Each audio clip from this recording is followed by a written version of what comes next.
paz do Senhor, nós hoje iremos iniciar mais um trimestre, o primeiro trimestre de 2013.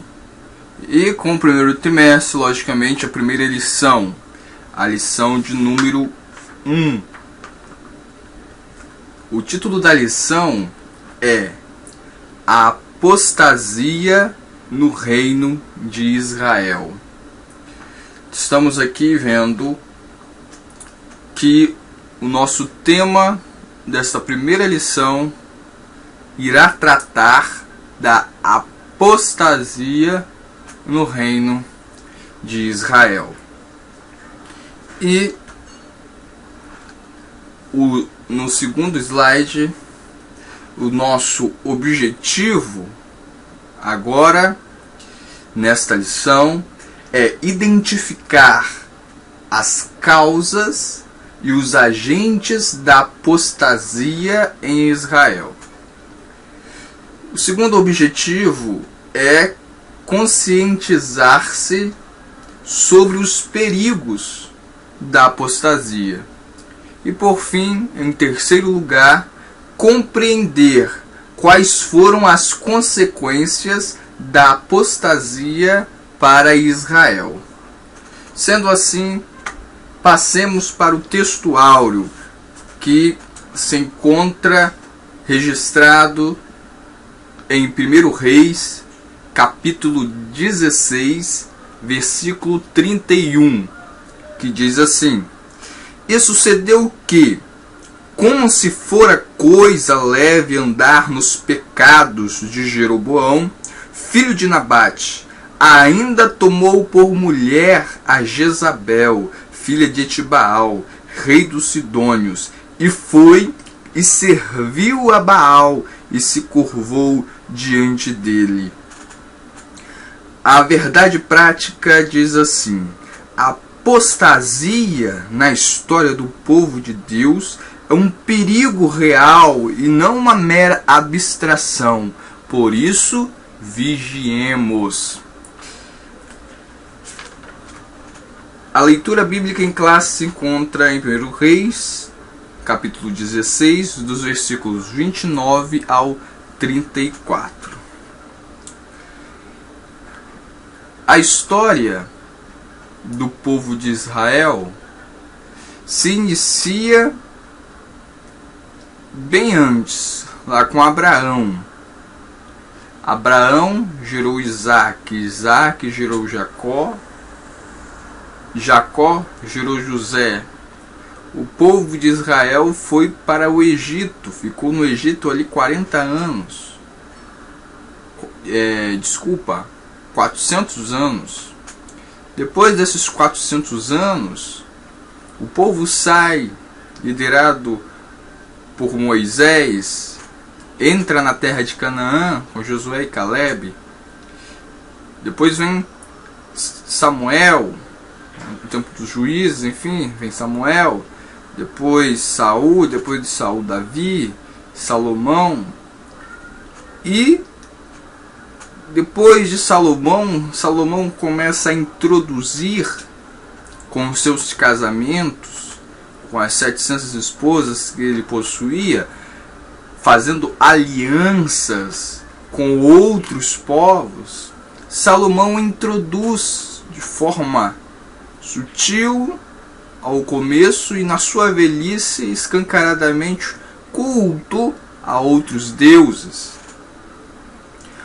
Depois da morte de Salomão, o reino fica insustentável devido à grande carga tributária. Então o reino é dividido entre, de um lado, o reino do sul, do outro lado, o reino do norte, o reino de Israel e o reino de Judá. Então o tempo passa e chegamos ao reino de Israel, onde Acabe era rei, reinava. Acabe, seguindo os passos dos teus pais, daqueles que vieram antes deles, fez coisas piores. E com isso, na tentativa de conciliar os elementos do culto cananeu com a adoração israelita,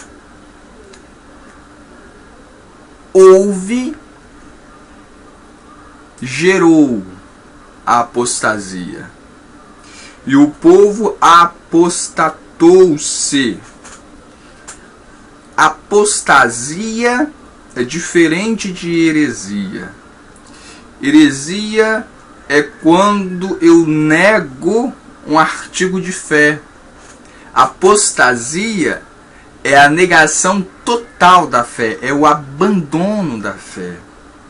E, sabendo disso, quais foram as causas? O que causou a apostasia no reino de Israel? Primeiro, foi o casamento misto. A Bíblia diz que nós, lá em 2 Coríntios, no capítulo 6, versículos 14 e 15, diz que nós não podemos nos prender a um jugo desigual. Nós não podemos nos misturar com o povo mundano, o povo ímpio.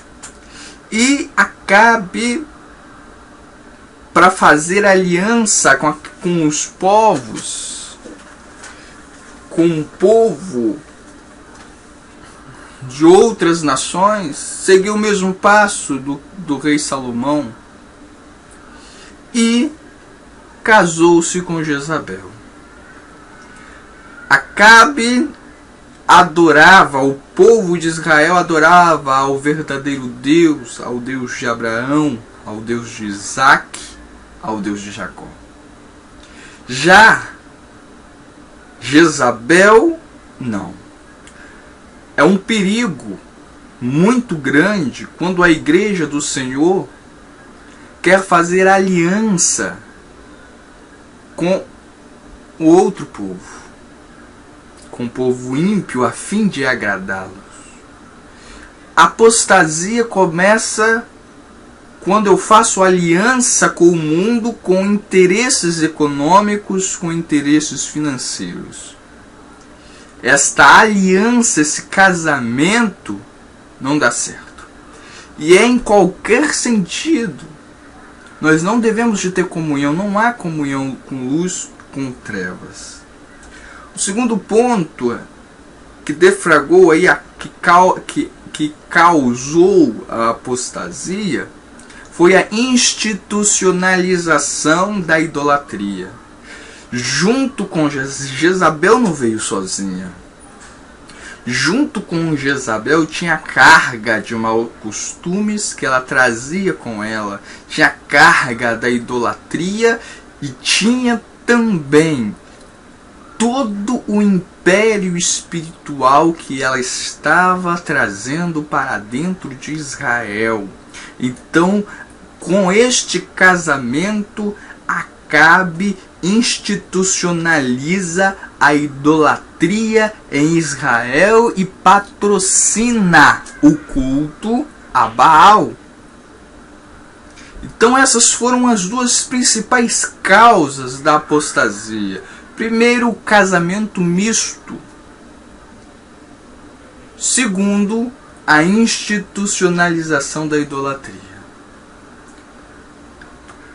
Os agentes da apostasia foram exatamente estes dois que eu acabei de citar: Acabe e Jezabel. Estes corromperam o povo de Israel.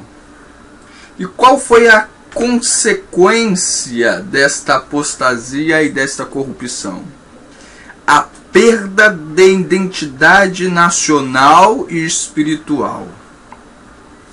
Quando nós nos misturamos com o mundo, não é o mundo que perde a identidade dele. O mundo continua com a identidade. Somos nós, cristãos, que perdemos a nossa identidade. A identidade do cristão está na sua maneira de falar, na sua maneira de andar, na sua maneira de agir, na sua maneira de vestir, na sua maneira de pensar.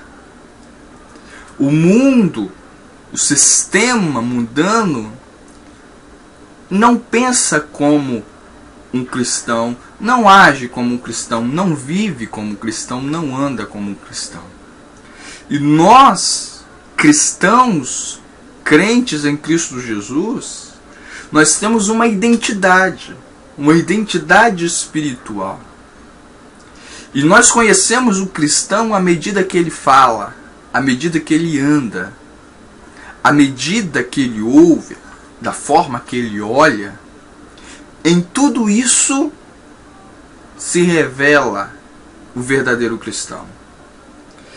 E quando o homem, a mulher cristã, começa a dialogar muito com o mundo a fim de se tornar igual ao mundo para conquistar o mundo, ele acaba se corrompendo e, ao contrário do seu intento, é ele que apostata da fé. Apostata é negar, apostatar é negar a fé. Então o crente, ele passa a negar a fé à medida que ele vai se inserindo, se contextualizando de certa maneira com o mundo. Então essa é uma consequência. Não se sabe o que é sagrado, não se sabe mais o que é profano, se mistura. E com isso vem o julgamento divino. Deus, ele dá um tempo para o homem se arrepender, para o homem voltar. Mas a igreja, ela permanece. Então, quando a igreja, o inferno, as portas do inferno não podem prevalecer contra ela, então vem o juízo, o julgamento de Deus para trazer de volta a igreja ao caminho em que ela deve andar. A apostasia, então, é um perigo real. Ela é real. Se nós não vigiarmos, cairemos em tentação. Se não nos mantivermos em vigilância, sim, é possível que viemos a naufragar na fé e a perder a fé e a negar a fé e a mudar de crença. Aquilo que nós críamos, nós já não cremos mais. E, por fim, a apostasia, sim, é um mal evitável, dá para se evitar. Fujamos das más conversações, porque elas corrompem os bons costumes, das más companhias. Vamos buscar mais esclarecimento a partir da palavra de Deus, pois é ela, a palavra de Deus, que nos fortalece. Então, concluindo, não podemos fazer aliança com o paganismo, mesmo que isso traga algumas vantagens políticas, sociais, vantagem econômica, financeira. Nós não podemos negociar a fé. Embora que, entre aspas, algumas vantagens são perdidas, mas não abra mão da sua fé. Que Deus abençoe, em nome de Jesus. Amém.